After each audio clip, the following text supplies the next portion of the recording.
social. Y nada, vamos a agradecer a todos porque realmente ustedes son los verdaderos protagonistas. Gracias a ustedes nosotros estamos acá y esperemos que les sirva esto y que sea el comienzo de un portal de oportunidades para todos ustedes. Así que muchísimas gracias y a disfrutar.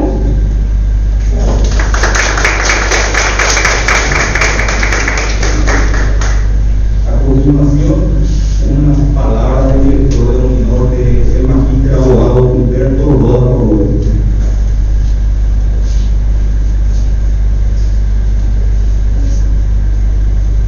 Muy buenas noches para todos, apreciado doctor Augusto Salas, bienvenido a esta Universidad del Norte Sede de Luque, a los representantes de la Asociación de Abogados de Universidades Privadas, a los alumnos de la hermana universidad vecina nuestra de acá, bienvenidos a esta casa de estudio, a los profesores, mis felicitaciones porque siempre están cerca de nuestros alumnos para la capacitación, cerca de ellos para que al salir, al cruzar aquel portón, puedan encontrarse en la calle, puedan encontrarse con la realidad y pueda claramente cumplir lo que dice acá el lema de la asociación: defender la justicia, la equidad por sobre todas las cosas. Yo siempre digo que el alumno de Derecho en esta casa de estudios siempre tiene un rol de doble importancia, porque ya son hombres de Derecho. Cuarto curso, está a la vuelta de la esquina para que sean brillantes abogados y puedan salir a defender lo que es el derecho. Y felicitaciones a los alumnos del cuarto curso por este emprendimiento, porque así cada día más uno va capacitándose, uno va conociendo y tenerle a tan prestigiosa autoridad en lo que se refiere al Ministerio Público. Y qué tema, señores, qué tema tan importante en nuestra democracia desde aquel 1989 y en uno de los artículos de nuestra Constitución Nacional, en donde el rol del Ministerio Público era defender a la sociedad ante los órganos jurisdiccionales. El rol del Ministerio Público es mantener su autonomía, y hoy estoy seguro que lo van a tener una exposición brillante, así que bienvenidos a esta casa de estudio y que esta conferencia sea una conferencia magistral. Muy buenas noches, gracias.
se instaló una ley que establece la administración política de la República del Paraguay, donde casi en forma inmediata el doctor Francia asumió una dictadura temporal.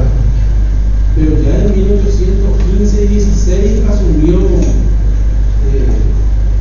como irónicamente algunos dicen con el doctor Francia para su designación como dictador temporal, estuvieron poco más de 1000 diputados. Pero para la dictadura perpetua en el 16 ya menos de 500 diputados. Se convencieron tanto a estos diputados que le designaron dictador perpetuo a él hasta 1840, donde el poder se centralizó en él y aquella idea de independencia, de justicia y de legalidad quedó en manos del doctor Francia. El doctor Francia era un hombre muy preparado, muy culto por sobre todas las cosas, formado en la Universidad de Córdoba. Centró el poder en sí, pero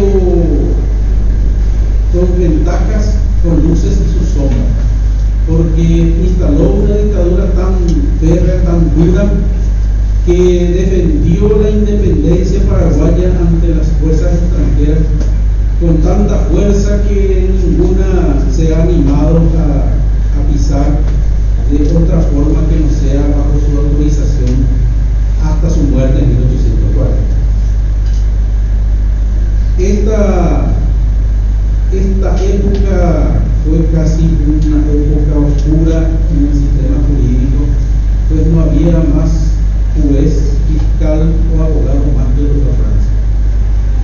Fue un dictador muy duro, pero se justificó, según los defensores de la dictadura del doctor Francia, por la independencia. Y logró una consolidación tan importante que reitero, fue respetada la independencia paraguaya, o por lo menos la libertad de ejercer su propio destino por las fuerzas extranjeras. Ya con su muerte en 1840 asumió el segundo consulado, el maestro Carlos Antonio López, porque era el maestro de escuela, juntamente con el militar Mariano Roque Alonso. Asumieron la difícil situación de llevar adelante la apertura del Paraguay al mundo. Pero el doctor, Carlos Antonio López fue muy visionario, que se encargó de la parte de la administración de la República, y Mariano Roque Alonso se encargó de la parte de la defensa, la parte militar, la parte castrense. En ese afán de consolidación de la libertad y de la independencia por sobre todas las cosas, en 1844 se dictó una nueva, como un esbozo de constitución, donde se establecía el poder centralizado nuevamente en un presidente. Primera vez desde la independencia se habló de la figura del presidente de la República. Y el presidente no podía ser otro que Carlos Antonio López. Al asumir, por eso se habla del primer presidente constitucional, a pesar de que este ensayo constitucional no tenía la estructura de una constitución, no tenía su parte dogmática, la parte orgánica, no tenía una estructura bien definida, pero establecía de alguna forma la distribución de poderes. Pero por supuesto el poder centralizado nuevamente en la figura del presidente. Muchos lo justifican porque era una etapa de convulsión social. Estábamos saliendo de una larga dictadura donde era necesario seguir manteniendo una suerte de poder centralizado y establecer también los poderes del Estado como una suerte de fragmentación mínima, pero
medianamente bien, buscando realmente la consolidación de la libertad. Porque el paraguayo, desde sus albores, se acordarán ustedes de la Revolución Comunera, donde el paraguayo siempre luchó por su libertad, lejos del yugo extranjero. Y hasta hoy día yo creo que lo mantenemos ante el espíritu. Y en ese afán también Carlos Antonio López organizó la República para que haya ciertas libertades y publicidad de los actos públicos sobre todas las cosas. Ustedes sabrán que el presidente Carlos Antonio López fue el fundador de un diario, un semanario muy importante.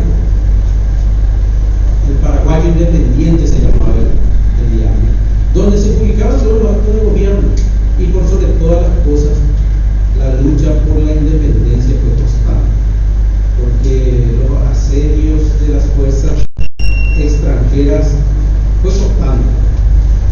Entonces, en esa consolidación de la libertad y la independencia,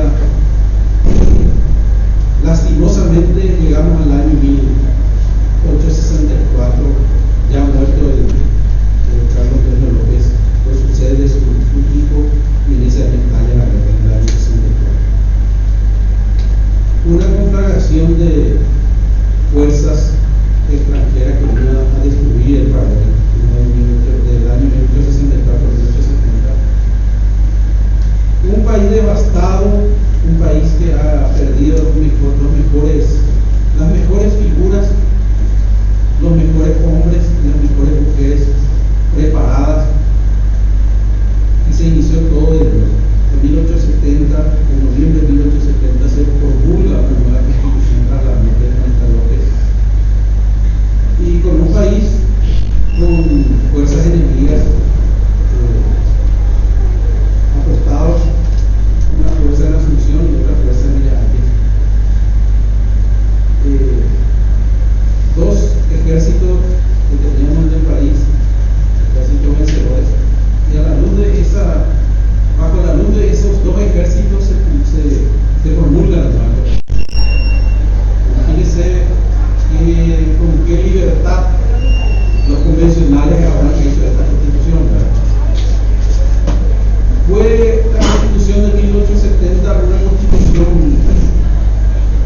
totalmente nueva, un poco a la luz de la constitución argentina, donde sí se establecía una división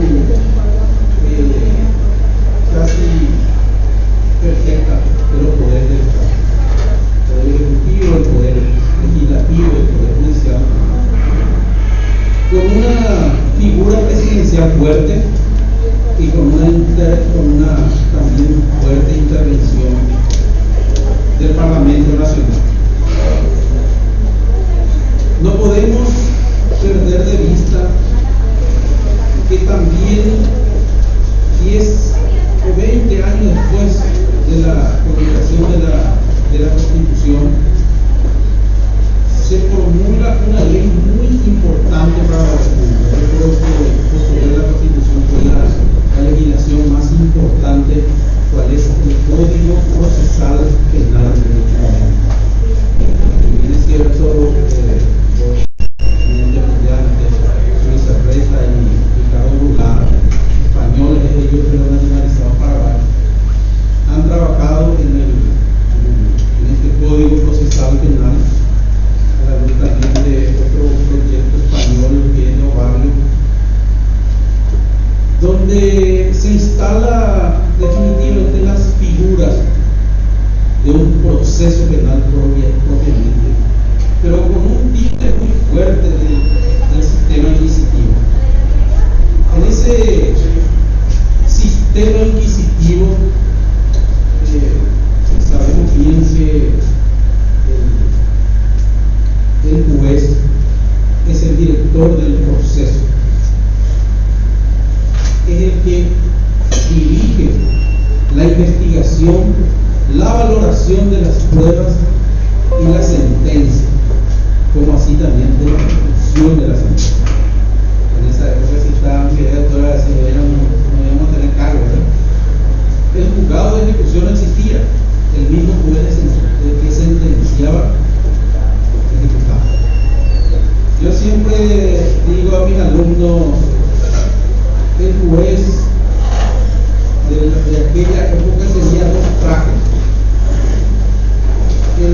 personaje de investigador, que era la etapa sumarial, aquella etapa sumarial que hipotéticamente, o según se establecía en la regla, duraba 60 días. Tenía que durar 60 días nada más. Hay procesos que duraron en la etapa sumarial hasta 15 y otros hasta 20 años.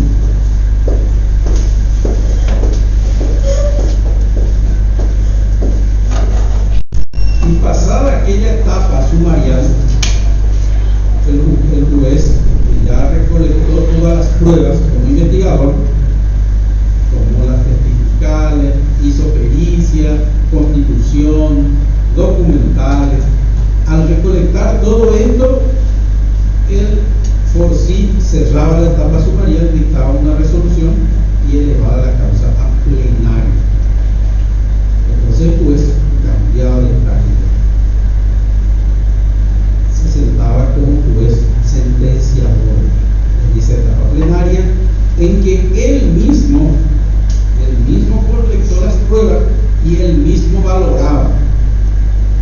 A veces llegaba a anular su propia prueba, que sometió con el tema de anulo y no ingresa. Valoraba en las pruebas y dictaba la sentencia. Dictaba la sentencia que él mismo también hacía ejecutar.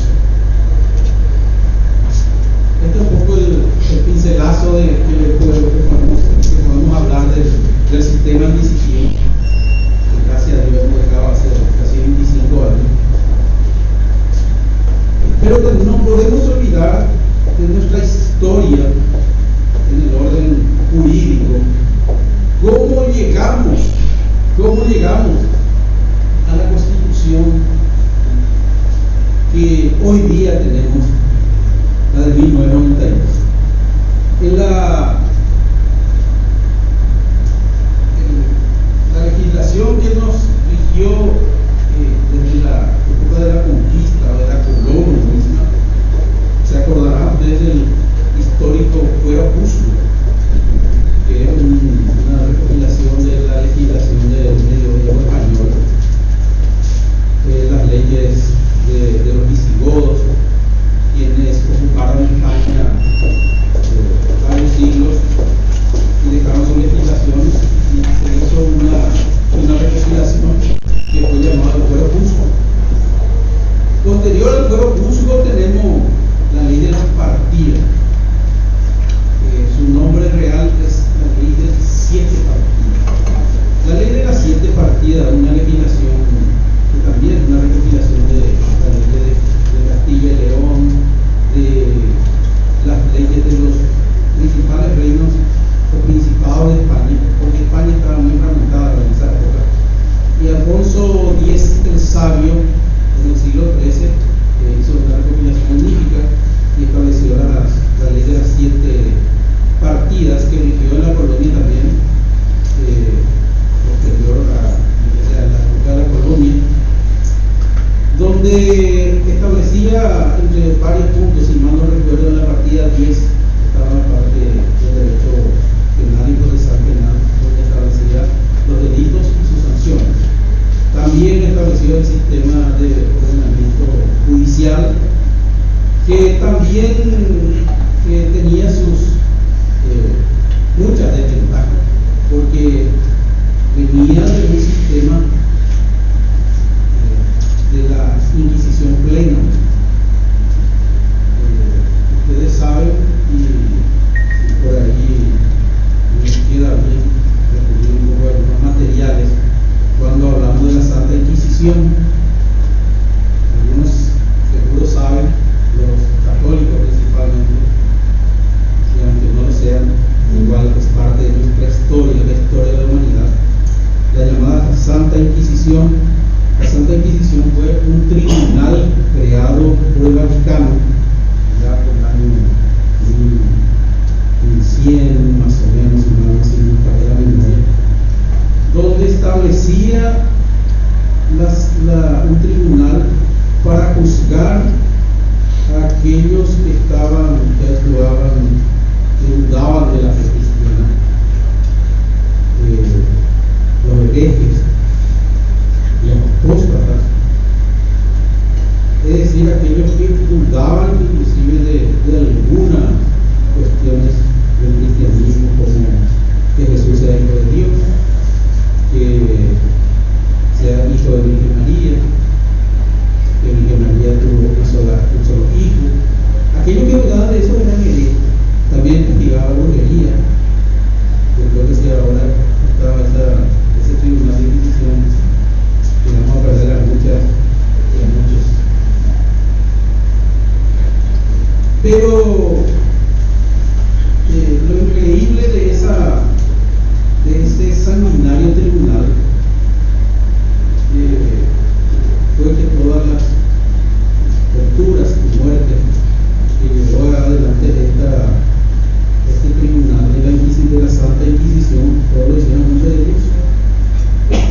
de la Inquisición estas leyes, las 7 partidas. Después apareció el ordenamiento de Alcalá, que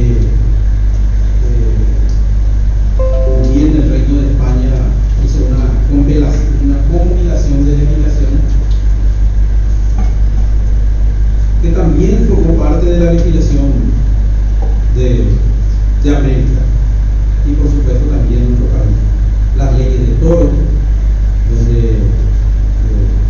Toro era una ciudad, un principado en España, que tenía su propia legislación y fue adoptado por uno de los reyes, creo que era Carlos III, si mal no recuerdo, para aplicarlo también en la colonia.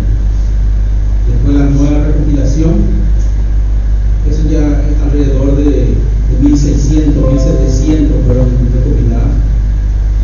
Y por último, allá por los años 1805, la novísima recopilación, que algunos dicen no entró en vigencia en América, otros dicen que sí, porque en 1805 ya estábamos cerca de la invasión napoleónica de España, donde Napoleón invadió toda Europa, desencadenó una huida masiva de los reyes. Los reyes de España cayeron prisioneros, los reyes de Portugal tuvieron a Río de Janeiro, y así nos facilitó la independencia. Gracias a Napoleón logramos la independencia en 1811, porque España estaba sin rey. El hermano de Napoleón, José Bonaparte, era el gobernador de España y Portugal. España y Portugal estaba a cargo de José Napoleón, llamado popularmente PPOT. Entonces, gracias a estas situaciones que ocurrieron en Europa, nos han abierto la posibilidad de independencia. Les hablo que esto no fue una cuestión meramente histórica, sino que estas situaciones y estos hechos han motivado a las colonias a asumir el rol independentista y que ha llevado a la nación paraguaya a constituirse como tal. Este sesgo de, por una parte, donde los poderes establecían un mandato fuerte, un mandato duro, el pueblo estaba con ansia de libertad. Lastimosamente, y digo esto con absoluta certeza, que se interrumpió. Está mal la primera pregunta. Lastimosamente, este progreso legislativo, cultural, económico y social que tenía en Paraguay fue interrumpido abruptamente por la guerra de la Triple Alianza, donde el país fue destruido.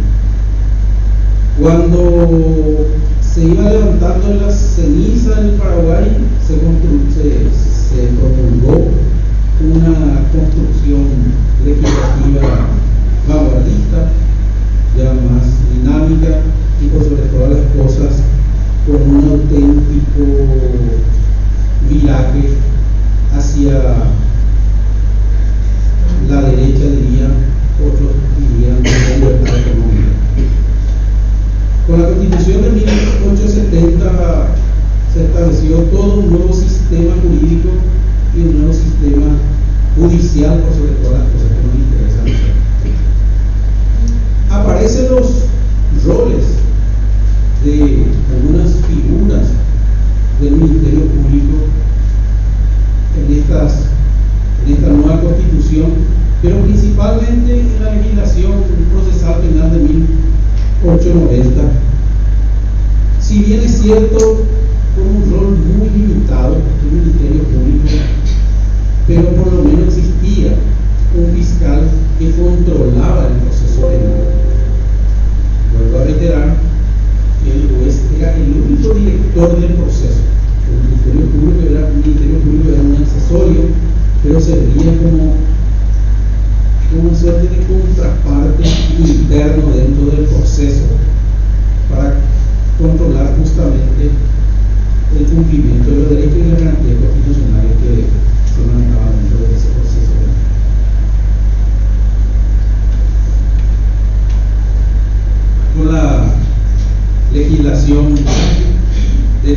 González el código penal propiamente de un paraguayo y con fuerte independiente, y por sobre todas las cosas estableciendo normas penales auténticamente paraguayas. Fue la legislación del Código Penal de 1814, redactado por el profesor Dr.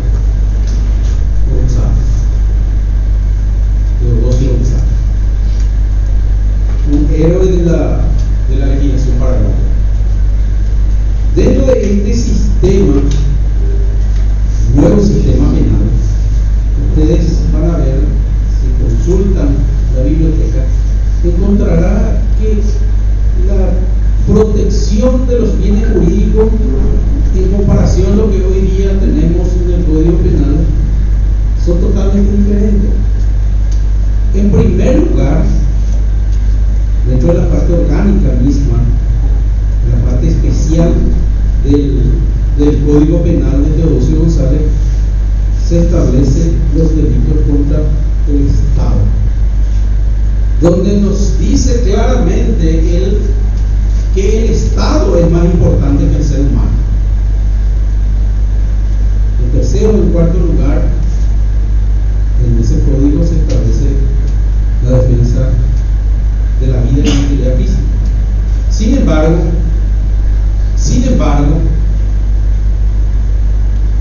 el nuevo Código Penal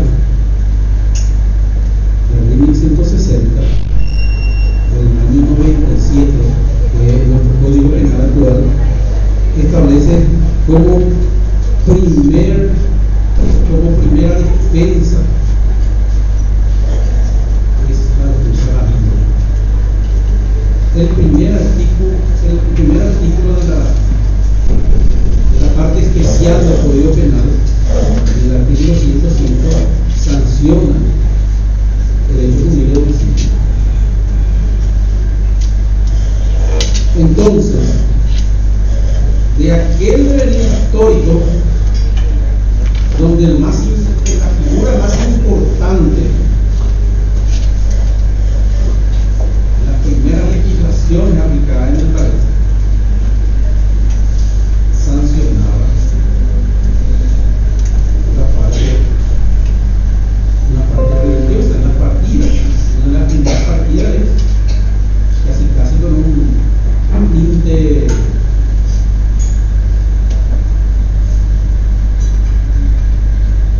inquisitoria, establecía la sanción de los delitos religiosos, es decir, la herejía, la brujería, eran sancionadas.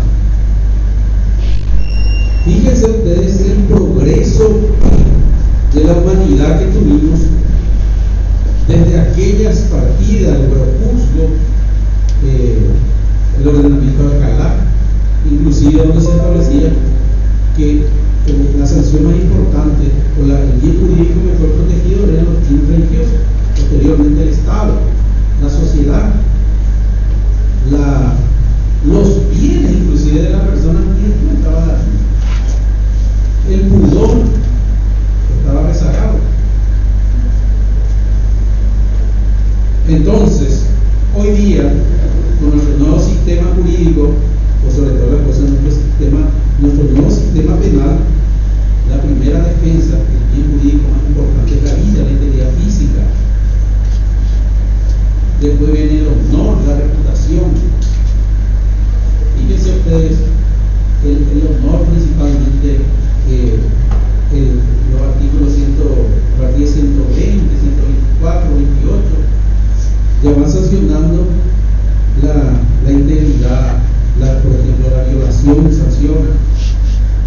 Después un poco más ya está la protección del pudor de los niños y los adolescentes. Después vienen el capítulo de la defensa de los bienes patrimoniales. Entonces, un viraje importante en la visión humana o en la visión humanista de nuestro nuevo sistema penal. Y ahí quiero hablarle, por lo menos, en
axiomas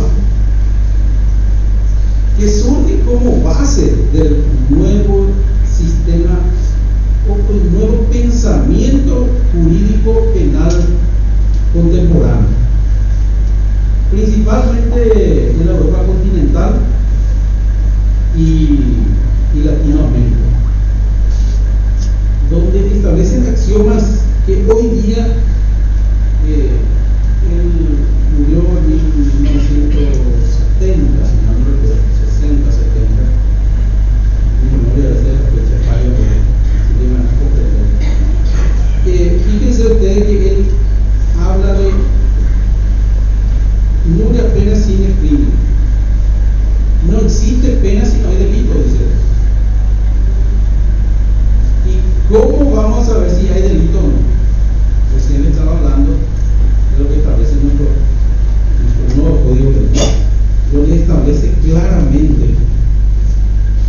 cuáles son los hechos que tienen relevancia penal y su adecuación, la conducta adecuada a la norma, y establece también su sanción.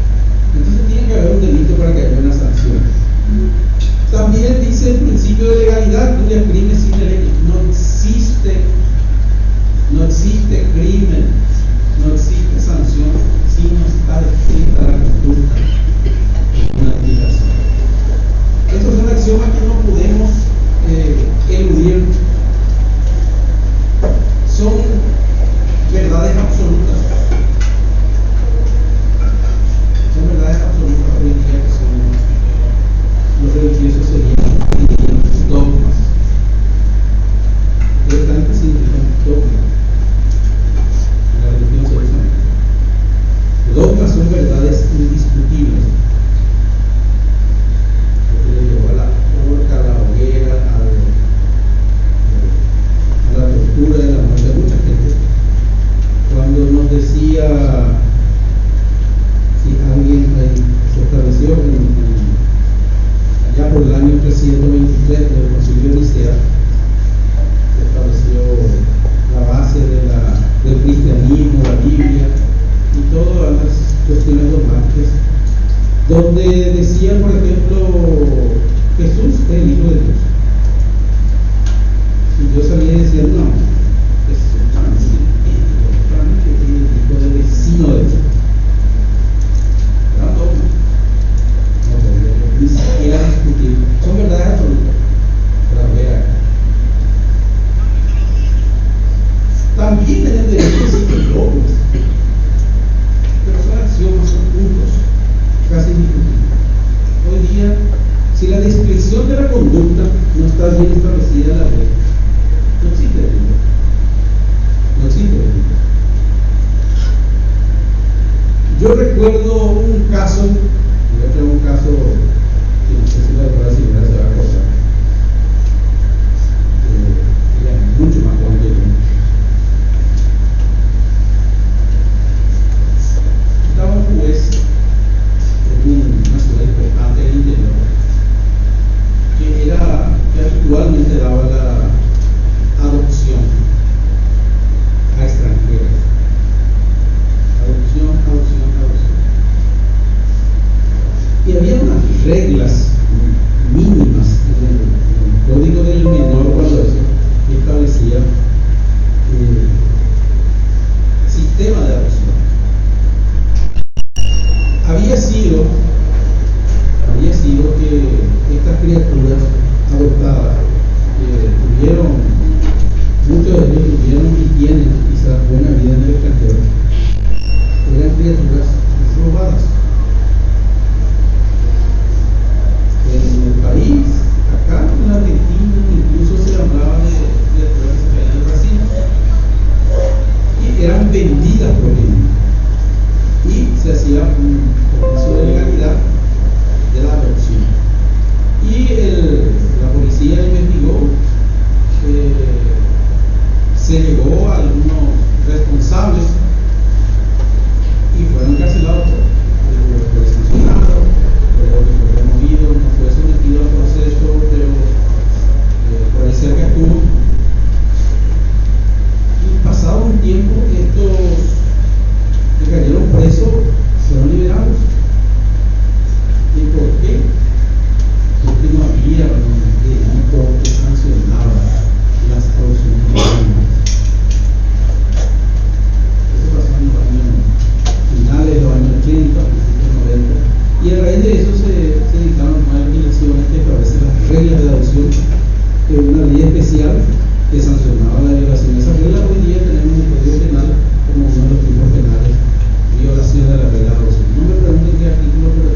ley, no existe el principio de legalidad, una verdad absoluta, no podemos inventar.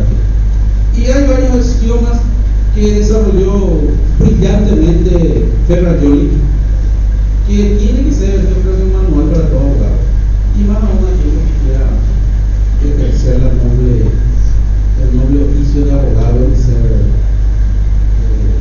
abogado penalista, o por lo menos ejercer el derecho en el área penal. Porque ser penalista y ejercer la abogacía en el área del derecho son muy diferentes. El área de derecho penal es muy diferente. El penalista propiamente es una teoría, son normal. No ejercemos la parte penal. Y bueno, el Código Procesal Penal, la ley 1286/98, establece principalmente como centro y el sujeto del proceso al ser humano. Por eso le hablaba de la humanización del derecho. Esta humanización del derecho ya se habló hace siglos, en la época de Carrara, de Ferrari. Entonces, hoy día para nosotros no sería una novedad, pero la correcta introducción del humanismo en el derecho procesal penal para hoy. Nos falta mucho. Hace poco tuvimos una charla interesante en la academia, donde justamente el fiscal general dijo que nuestro sistema procesal penal es nuevo. Todavía no cumplimos 25 años. Y tenemos demasiados defectos, pero también tenemos mucha virtud. Yo le veo a él un poco pesimista, yo no quiero ser tanto, pero él dice que la primera etapa, estos 25 años, recién cuando otros 25 años, es decir, en el 2050, estaríamos medianamente consolidados y recién en el 75 tendríamos una consolidación plena en nuestro sistema penal. No digo vamos a ver porque quizás no lleguemos, pero Dios quiera que sea real y que sea antes. Yo también le dije, ¿por qué tanto tiempo? Y me dice, fíjate en los sistemas europeos, sistemas americanos de los siglos de la consolidación. Y nosotros hemos cambiado enormemente nuestro sistema penal. Por eso le hablaba del juez investigador, del juez sentenciador, que era una sola persona. Hoy día tenemos figuras muy diferentes, donde casi actuamos de contralor entre uno y otro. La función del fiscal hoy día es muy diferente de la figura del fiscal del Código de 1890. El fiscal hoy día es el director de la investigación. Centra en su figura uno de los órganos de persecución y represión penal más importante del Estado. Es el impulsor del proceso y el que recibe las informaciones, las primeras informaciones del hecho jurídico, a veces incluso antes de la policía, y dirige la investigación. Por eso hablo del director de la investigación, del fiscal, que lleva adelante los actos investigativos propios para cada hecho jurídico. Una vez que el fiscal reúna aquellos requisitos mínimos para hacer sus primeras formulaciones ante el juez de garantía, recién ahí recurre al juez donde solicita la apertura del proceso. Cuando requiere la apertura del proceso del vecinal con el acta de imputación, donde le informa al juez que está haciendo una investigación por tal y cual hecho jurídico, sospechando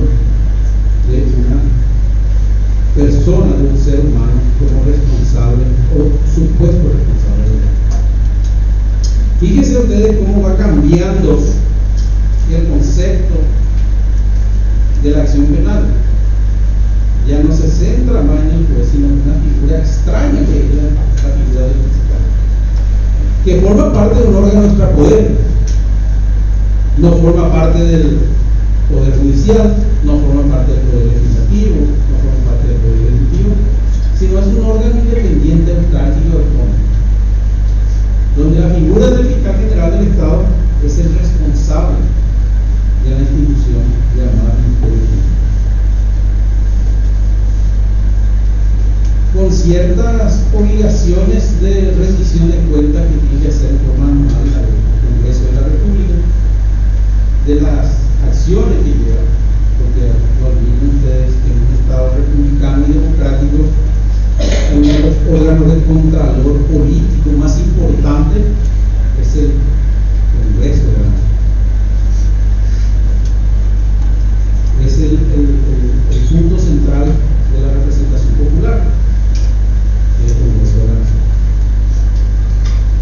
Por eso que la figura de un congresista o del cuerpo legislativo es tan importante para la República, que con sus subes y bajas sigue siendo el bastión de la libertad y la democracia. No se puede concebir, como muchos pretenden, algunos nostálgicos, que no debe existir el Parlamento.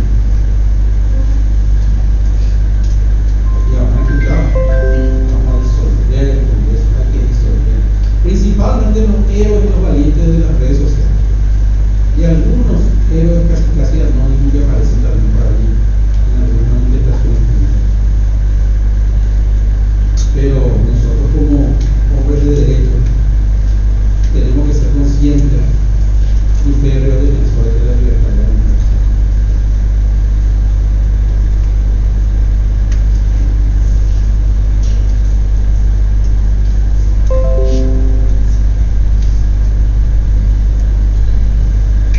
Hoy día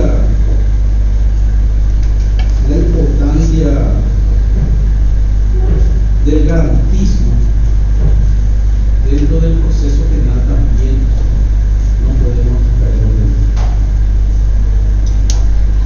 Y la garantía para el procesado, para el sometido al proceso, para la víctima, es la posibilidad de la publicidad de los actos, de los enjuiciamientos posteriores. Es por ello que el legislador, para nuestra nueva legislación penal, ha creído que lo más democrático y republicano es el juicio oral y público, donde el debate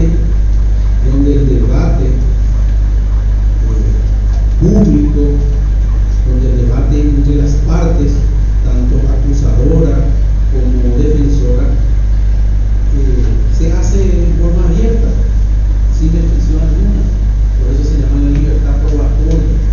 Pero por supuesto se establecen ciertas reglas que ambas partes deben cumplir a fin de que el proceso se encamine hacia una legalidad. Por ejemplo, el ingreso de las pruebas debe ser de forma legal. Uno no puede inventar las pruebas, no puede introducir en forma secreta una prueba, debe estar controlado por la otra parte. Si el fiscal introduce una prueba, el defensor, la parte defensora, tiene derecho a controlar, saber el origen. Como así también cuando la defensa introduce una prueba. Hoy día nuestro sistema, nuestro sistema procesal no es, muchas veces hablamos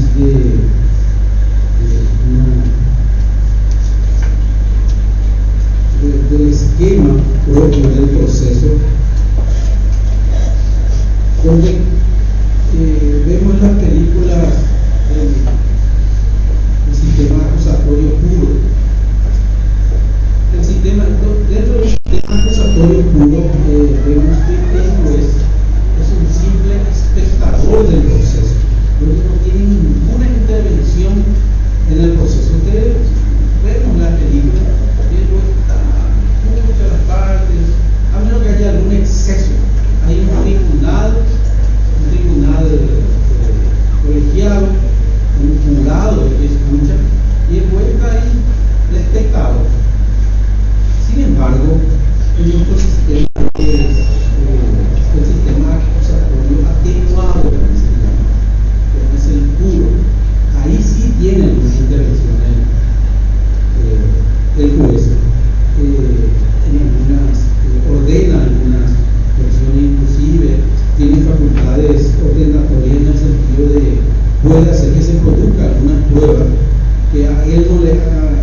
como la defensa no han aportado la prueba suficiente para la claridad del proceso, para la búsqueda de la verdad, entonces tiene esa facultad ordenatoria que le llaman, puede establecer o ordenar algunas pruebas para mejorar, puede ordenar la producción de algunas pruebas, o sea, derecho o atribución que no tiene el juez en el sistema acusatorio puro. Por eso dice que nuestro sistema casi está adecuado a nuestra cultura jurídica, donde el juez siempre para nosotros fue el director del proceso, caraí juez. La figura del fiscal era muy casi en segundo nivel, estaba a tercer nivel, sin dejar o sin perder de vista que era un órgano contralor. Pero hoy día la figura del fiscal es más importante dentro del proceso. Como funciona, es que el fiscal sea importante como la función que es. Por eso que muchas veces el fiscal se hace de importante como, ¿verdad?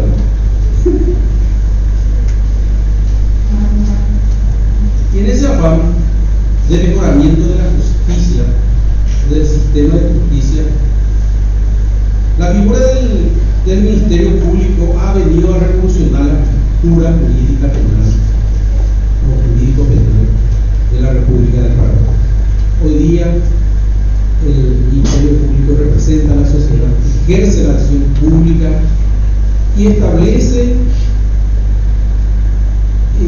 como hasta a algunos les suena mal, pero el sistema permite al Ministerio Público discriminar cuál lleva a juicio y cuál no, cuál hecho lleva a juicio y cuál no, por la relevancia, por la importancia o por la expectativa del peligro.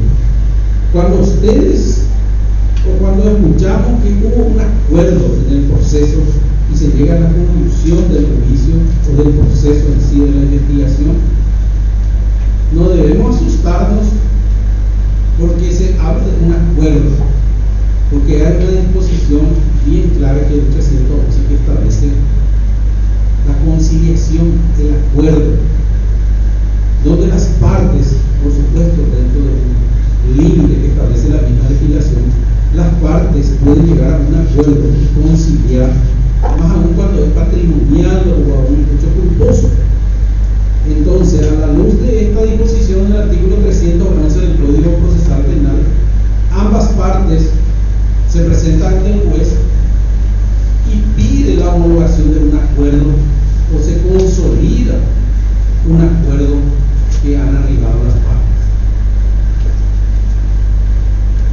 Son las salidas alternativas que le llaman el proceso, pero siempre bajo la dirección y bajo la tutela de un juez, pero con activa participación del testigo. Hay otras salidas alternativas como la suspensión condicional del procedimiento, donde su nombre dice suspende condicionalmente el proceso cumpliendo ciertas reglas y condiciones de conducta que solicita el juez y lo reafirma o modifica el juez de garantía y la hace cumplir el juez de ejecución. Si no cumple, el mismo juez de ejecución puede revocar esa suspensión condicional y devuelve las actuaciones al juzgado de garantía del Ministerio Público para que prosiga el proceso. Fíjense ustedes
Se busca que el condenado vuelva o tras su sometimiento al proceso, cumpliendo ciertas reglas, sea útil a la sociedad y a sí mismo. Y por otra parte, cuando se habla de la doble vía de la sanción penal, hablamos de la protección de la sociedad.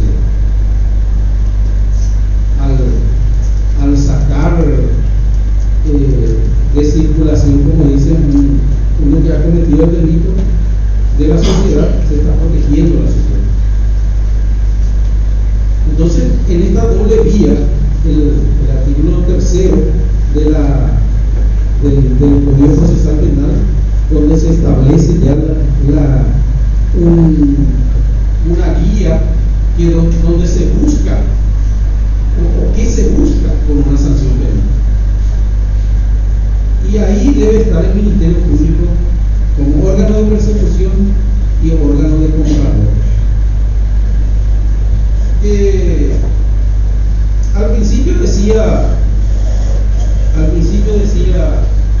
que muchas veces como institución del Ministerio Público no somos incomprendidos muchas veces, porque muchas veces se espera mucho de la acción del Ministerio Público en lugares donde no tienen facultad de actuación. El Ministerio Público no es un órgano de prohibición, es un órgano de persecución. O sea, nosotros llegamos posterior a la comisión del delito. Cuando ya ocurrió el delito, llegamos al escenario del delito. No debemos llegar, porque no es nuestra función legal llegar antes o prever la comisión del delito. Gracias a la policía. La policía sí es de prevención. Por eso se habla de orden y seguridad. Nosotros somos un órgano de persecución y nuestros límites están bien establecidos en la legislación procesal penal, en la Constitución Nacional y las disposiciones legales que rigen la acción del Ministerio Público. Es importante conocer para poder juzgar y opinar. Yo les agradezco mucho por la atención. Hay una máxima de Michel Foucault. Michel Foucault fue un catarista francés muy bueno, donde él más era filósofo que jurista, y él decía: los individuos piensan, conocen y valoran dentro de la epísteme vigente en el tiempo que les toca vivir. Sus prácticas están condicionadas por esa estructura. O sea, él decía que pensamos, conocemos y valoramos de acuerdo al tiempo en que vivimos, de acuerdo a lo que sentimos en ese tiempo. Hacemos las valoraciones donde nos toca vivir en una estructura social, porque no es lo mismo vivir en 2024 que en 1200, 1300, donde se sancionaba la herejía, donde se sancionaba la brujería con la muerte. Es muy diferente, así que dejo como una reflexión de Michel Foucault para los colegas, abogados y para los estudiantes. Les deseo que sigan estudiando. No hay mucho secreto acá en la lectura, porque hay que informarse, porque decía alguien: el hombre es un hombre, así lo que podemos opinar sobre la información. Y la información que vimos a través de la lectura, el conocimiento es la base de todo, el conocimiento estructurado sobre todas las cosas.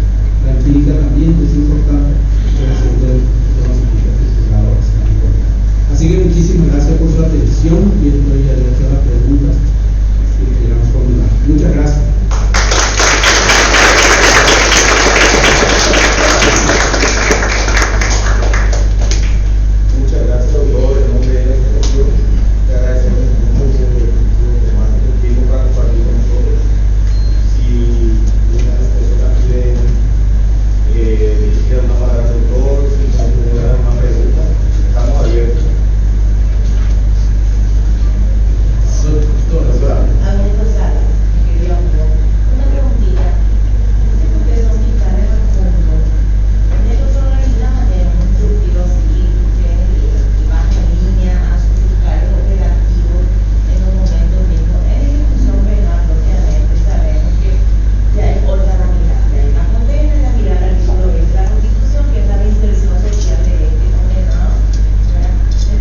para cada área. Le respondo que sí, hay un fiscal adjunto para área de ejecución, hay un fiscal adjunto para acá. Hoy día, no que ser franco, se ha modificado la estructura orgánica del Ministerio Público del nuevo fiscal general del Estado, donde las unidades especializadas fueron algunas eliminadas y otras un poco rezagadas. Por ejemplo, ahora todos los fiscales adjuntos de las áreas, principalmente de los departamentos del interior, se encargan de todas las funciones de la especializada y las ordinarias que da cargo del fiscal adjunto de cada área. Doy el ejemplo de mi área, el área 5, donde tenemos narcotráfico, está a mi cargo, área medio ambiente está a mi cargo, ejecución, informática, antisecuestro, todas las áreas y las ordinarias, por supuesto, y la parte civil y el MES, todo está a cargo del fiscal adjunto de cada área. Sin embargo, acá en Asunción tenemos todavía un fiscal adjunto del área de ejecución que trabaja directamente con los fiscales de ejecución de la capital.